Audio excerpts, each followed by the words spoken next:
Alright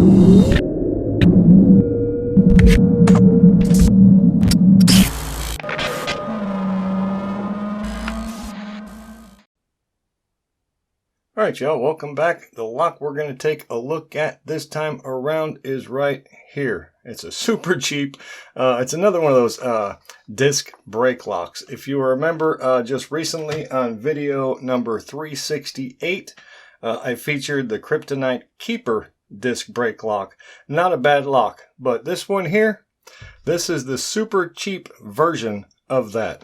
And I mean super cheap. I'm not sure what this is. Pengcheng lock. But what is really funny though is the backside. Hopefully the camera is going to focus on this. The staple was right here, so it kind of messed up some of the writing. The Daisha lock is something of motorcycle, all new design, all steel, blah blah blah. With the following functions though. Check it out. To against theft. To against lift, to against wind, to against rain, and to against sand. So it's against a lot of stuff. I just think it's really, really comical how that's written though. You know, and against wind, really? That's a new one. I guess it has to be a pretty high wind to take a lock off a bike, but anyways, at least we know it can take the winds. But yeah, kind of comical, isn't it? But any hoodles, so what it is, like I said, another disc brake lock. And it comes with this little kind of cheesy little holder. Let me grab the key. And you put the key in the lock. It is a tubular lock, by the way. So you put the key in the keyhole, you rotate it 90 degrees, and it pops open. And it is not key retaining, by the way. You can turn the key back and take it out, and then lock it up. So how does the holder work? Pop that out, and I guess you would attach this to one of the nuts on the bike somewhere, and then you just slide this up on there. Again, you just push it in, and there's your little cheesy little holder. And I mean cheesy. So how do you pick something like this? Well, I had a problem with it. Let me get it back off this cheesy little holder. Okay, so let's lock it back up. So yeah, these tubular locks. You can't really tension it from that ring right there because that ring does not rotate. If you notice, the key goes, this little finger on the key goes in the slot, and then it goes behind that disc when you push it in to rotate it. You see how that works? So how do you, tension something like that? Well, I had to get creative. So what I did is I took one of my tension tools, this one right here that was straight down here.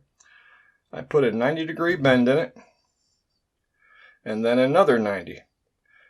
And then I put a little finger on it. So what it does is acts just like the key in a way.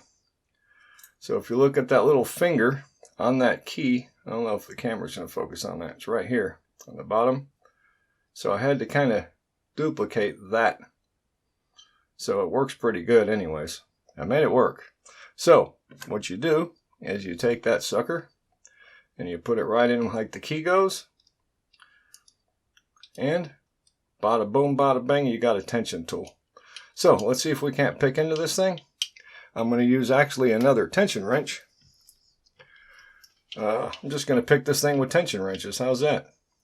So what all we got to do is kind of follow these pins around. I'm just going to start over here just for fun. Well, somewhere. Start over there. Just kind of follow the pins around. I'm trying to work around the camera and it's kind of tough. There. There. And there. There. There. There. There. There you go. So it rotated one pin location. So now you got to kind of do that all over again. Go back around. Pop the pins. Bada boom, bada bang. I think there's one there. I'll tell you, I'm kind of I'm having more trouble working around the camera than I am picking a lock. All right, that one. I think there's, oh, there we go. Just like that. So now they're out of whack. Now that the pins are in the wrong location, the lock is sort of ruined, right? Well, not necessarily. Being it came with 2 keys, what I did is I took the other key and I shaved off that little finger. You see how it's kind of naked there right now? So then you just got to take that and put it where the finger would be between the pins, like about so. Rotate it back, and now the regular key will work just like it did when the lock was new. So that's that. Kind of tricky, huh? So hey, if you got a funky lock like this where you can't figure out how to tension it, there's nothing wrong with getting a little bit creative. So I'm going to show you a little close-up on that tool again in case you have to make one.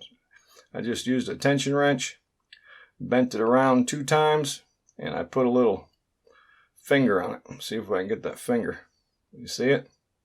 And I'll tell you what, as you've seen there, it fits like a charm.